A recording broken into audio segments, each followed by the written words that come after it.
নিযুত মইনা 2.0 আৰম্ভণি 3.50 লাখ ছাত্ৰী উপকৃত হ'ব আঁচনিৰ পৰা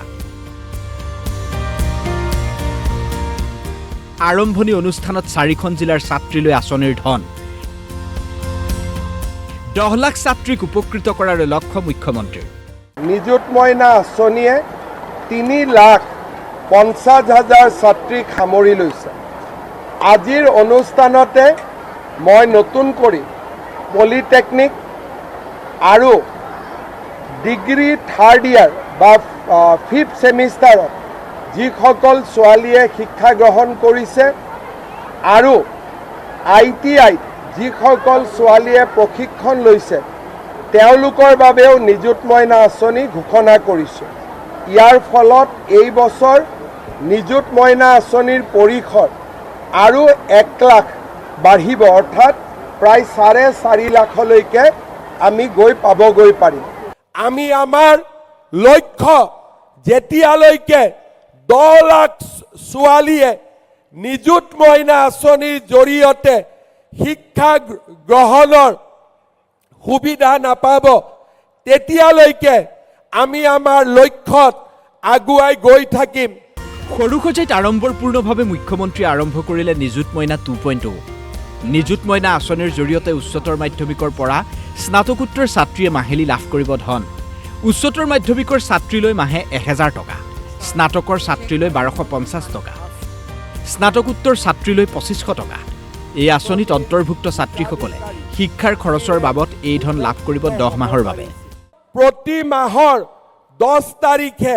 আমি নিৰন্তৰভাৱে নিযুত মইনা আঁচনিৰ ধন বেংকৰ একাউণ্টলৈকে ট্ৰান্সফাৰ কৰিম আমি এটা হেল্পলাইন নম্বৰ দিম যাতে কোনো যদি লগৰ ছোৱালীৰ একাউণ্টত নিযুত মইনাৰ টকা নোসোমায় আমাক যাতে অভিযোগ দিব পাৰে কোনো ছাত্ৰী যদি নিযুত মইনাৰ পৰা বাদ পৰি গৈছে আকৌ এবাৰ আবেদন কৰিব পাৰে আৰু তেনে ধৰণে আমি নিযুত মইনাক এখন ইউনিভাৰ্সেল সাৰ্বজনীন আঁচনিলৈ ৰূপান্তৰ কৰিম আৰ্থিক অভাৱত বহু ছাত্ৰীয়ে আধাতে শিক্ষা সামৰিব লগা হৈছিল অসহায় পিতৃ-মাতৃয়ে সৰুতেই বিয়া দিব লগা হৈছিল কন্যা সন্তানক সেয়ে এই আঁচনিৰ জৰিয়তে বাল্য বিবাহ ৰোধৰ সংকল্প লৈছে মুখ্যমন্ত্ৰীয়ে বহুত পিতৃ-মাতৃয়ে সেই সময়ত মোক কৈছিলে যে চৰকাৰে যদি ছোৱালীজনীক পঢ়ুৱাৰ দায়িত্ব লয় নিশ্চিতভাৱে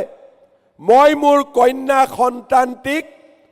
কম বয়সতে বিয়া নিদিও আমি অসমৰ ছাত্ৰী সমাজক এক নতুন দিগন্তলৈ লৈ যোৱাৰ আমি সাৰথী হিচাপে থিয় দিব বিচাৰো তেনে এক সংকল্পৰ পৰিণতি হিচাপে অসমত আমি কেইবাটাও আঁচনিৰ জন্ম দিছিলো নিযুত মইনা আঁচনি 2.0 আৰম্ভণি অনুষ্ঠানত মুখ্যমন্ত্ৰীৰ আন এক ঘোষণা বহু বিবাহৰ ক্ষেত্ৰত চৰকাৰে আনিব আইন বহু বিবাহ কৰা পুৰুষে 7 বছৰ খাটিব লাগিব কাৰাবাস সকলো ধৰ্মৰ বাবে প্ৰযোজ্য হ'ব এই আইন এইবাৰ আমি অসমত সিদ্ধান্ত লৈছো যি পুৰুষে এগৰাকীতকৈ বেছি মহিলাক